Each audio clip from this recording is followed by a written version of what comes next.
Olá, Motolama na área! O mercado de motocicletas está sempre mudando, mas agora o foco são as Big Trails.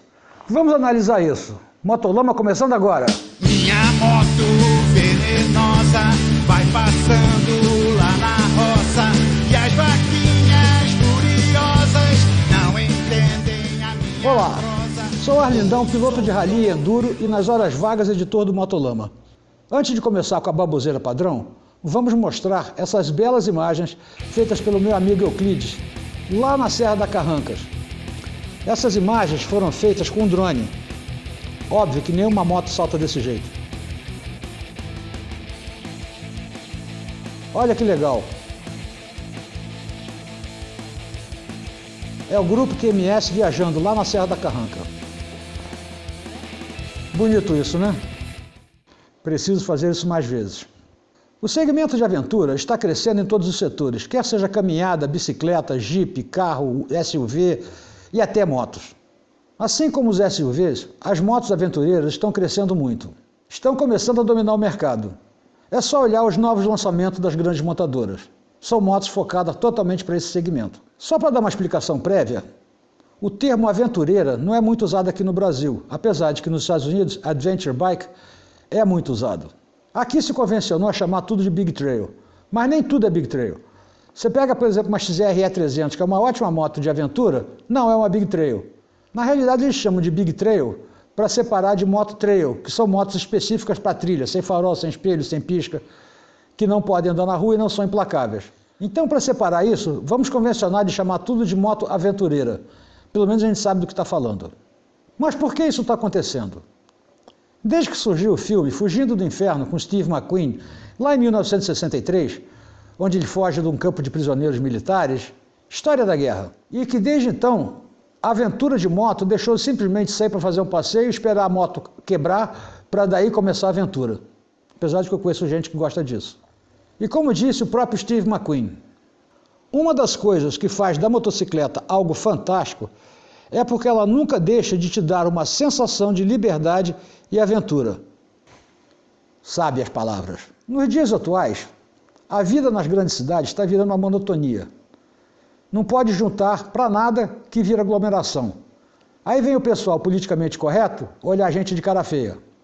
Por isso que a razão atual dessa fuga para o mato é a coisa de se isolar um pouco, ficar longe da aglomeração. Mas isso não é novidade, não é coisa de um ano ou dois para trás. Isso já vem acontecendo há 20 anos. A fuga das grandes cidades tem acontecido em massa. As razões podem ser as mais diversas. Desde o trânsito infernal até o custo de vida nas cidades grandes que está muito alto. Muita gente procura uma vida mais simples e maior contato com a natureza. Nesse caso, as pessoas simplesmente se mudam e vão morar na roça ou no mato. Mas o nosso foco são as motos aventureiras, que cada dia ocupam maior espaço no mercado. Mas primeiro vamos definir o que é aventura.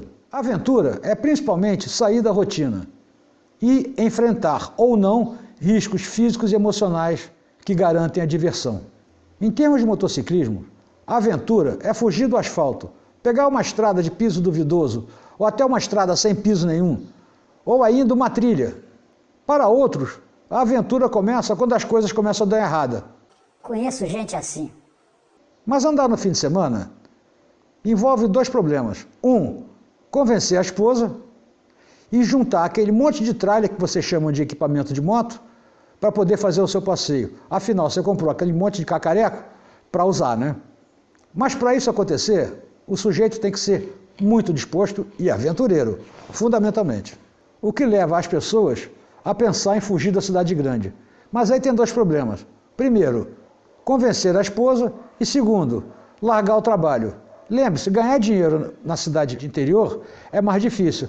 Largar aquele emprego promissor no banco para ir capinar pasto na roça é uma decisão complicada. Ficar nas grandes cidades é um problema, porque as grandes cidades se transformaram numa mistura de trânsito infernal com um monte de gente trabalhando duro somente para agradar o chefe e tentar ganhar mais. Como diz o filósofo, trabalhar muito mais para comprar coisas que não precisa. Para quê? Para impressionar pessoas que você não gosta? mas essa realidade para um aposentado não é o caso. Qualquer lugar que ele vai, ele está aposentado. Aliás, falando em aposentado, O Gasto é aposentado. Tem uma historinha muito interessante. Uma vez, o Gasto saiu para andar de moto com o cara que foi meu dupla no Independência. Eu chamo ele até hoje de dupla. E eles estavam fazendo uma trilhinha lá para os lados de Cacaria. Quem não sabe o que é Cacaria, vai procurar no Google Maps. Mas enfim, estavam os dois voltando de uma bela trilha, já no fim de tarde. Aquele fim de tarde que já está meio escuro, que você precisa do farol, mas que o farol também não ilumina. Vinha o Gasto seguindo o meu dupla, já no escuro, e ele vinha acompanhando aquela lanterninha. De repente, o dupla que vinha na frente deu falta do farol atrás dele. Preocupado com o Gasto ter aprontado alguma, ele voltou para procurar o que era. A cena que viu nunca mais esqueceu. Estava o Gasto em pé no meio da estrada, com os braços abertos, de capacete, gritando: "Cara, minha moto sumiu!" "Como assim sua moto sumiu?" "Não sei, ela estava embaixo de mim, eu virei a curva, ela sumiu. Eu saí andando na estrada sem moto." Depois de muito especular, descobriram que, como ele vinha acompanhando a lanterna do dupla, a estradinha tinha um cotovelo. Como ele tinha afastado um pouco, quando ele quando ele chegou antes do cotovelo, ele olhou, a lanterna estava lá. Ele tomou uma reta para a lanterna, só que a reta era o meio do vão do cotovelo. O que aconteceu? A moto caiu no vão e ele saiu catando cavaco no meio da estrada. Obviamente a moto sumiu.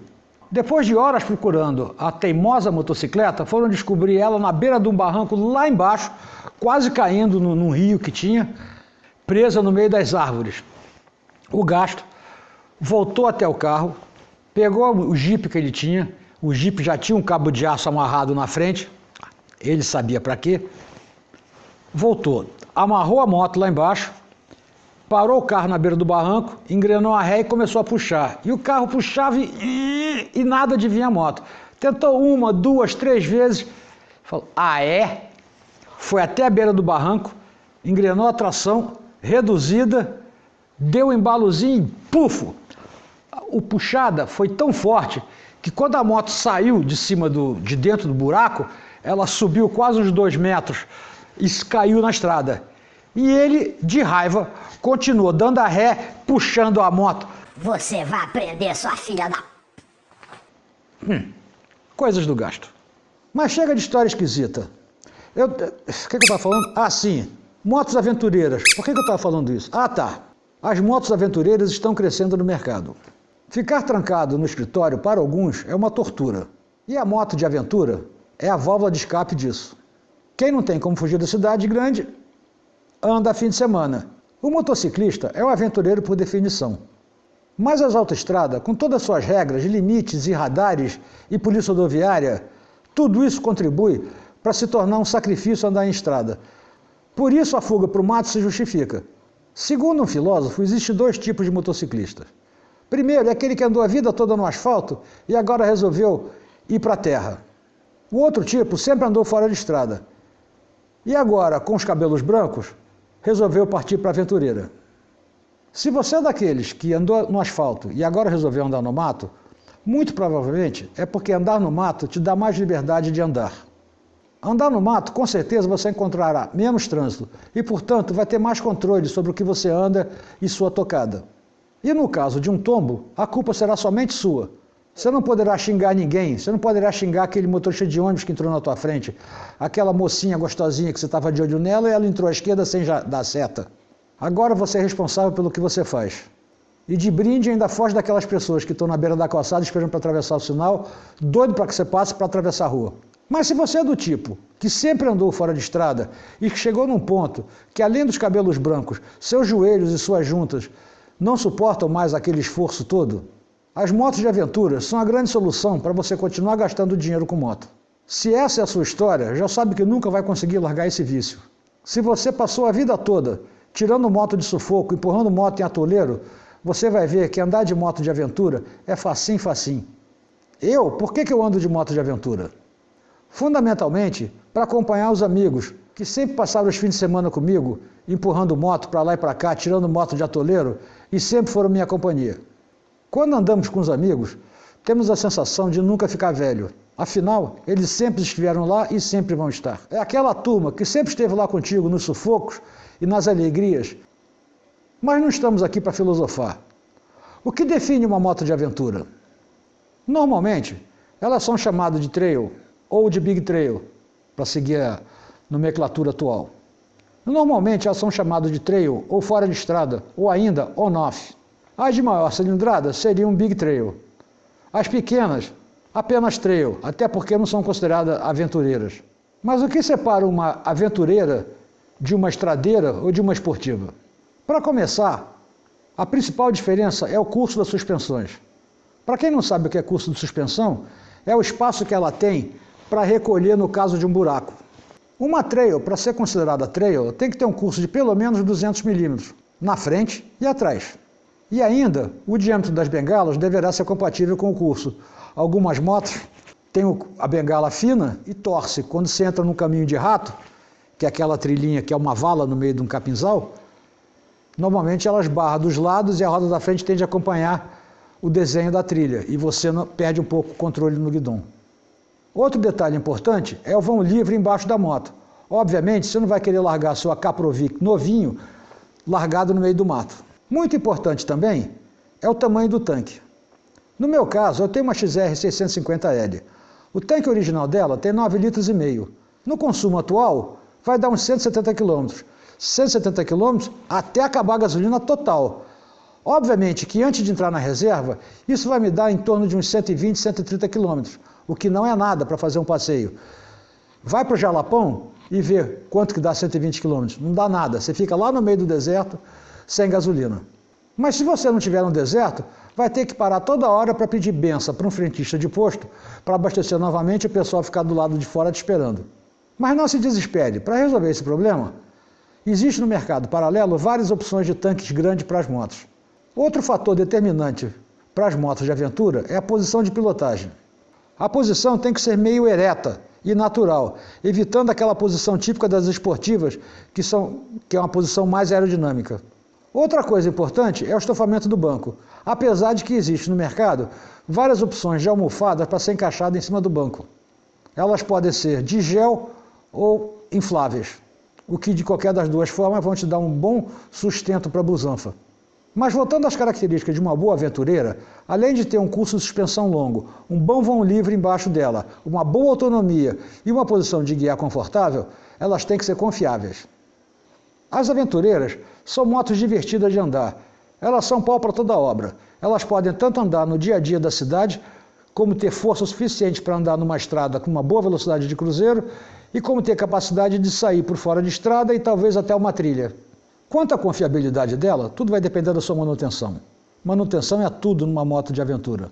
Mas se você é novo nessa praia e está pensando em ingressar nesse mercado agora, vou te dar 5 conselhos.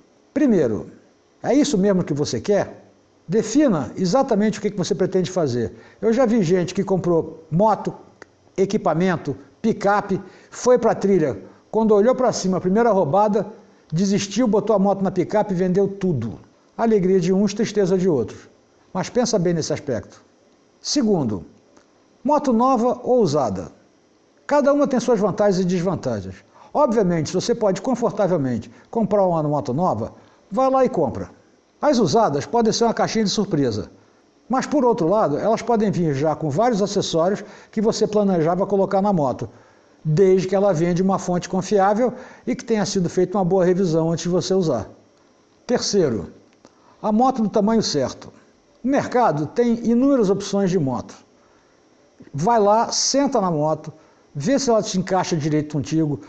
Como disse meu amigo Euclides na outra, você tem que vestir a moto. Vê se ela serve em você, principalmente pelo tamanho. Quarto, sobregastar. Sobregastar é gastar demais. Lembre-se que antes de você andar com uma Ferrari, você tem que aprender a dirigir um Fusca. E para moto vale a mesma coisa. E quinto, para encerrar, não ouça conselhos ruins. Nesse mundo cheio de mídias sociais e de achismo profissional da internet, ouvir conselho furado é a coisa mais comum. Aliás, não escuta nem esse meu conselho, vai pela tua cabeça. Para resumir, nenhuma moto vai a qualquer lugar com qualquer um em cima. E nenhuma roupa é 100% impermeável. Nós todos começamos em algum ponto. O que você tem que achar é o seu ponto para começar confortável. Compre uma moto que te serve, treine bastante, faça seu dinheiro valer. Falando em treinar bastante, só uma dica. Existem vários cursos para Big Trail, trilha em Big Trail. Em breve farei uma reportagem com meu amigo Herbert, que tem um curso aqui em Carandaí. Não percam. Galera, então é isso. Nosso futuro vai ser provavelmente andar numa moto elétrica que seja aventureira e que tenha uma autonomia meio capenga. Vamos torcer para que não seja essa a realidade. Valeu, muito obrigado, um abraço, não esqueçam de se inscrever e dar o like. Semana que vem estamos na área. Fui! Minha moto venenosa vai passando lá na roça e as vaquinhas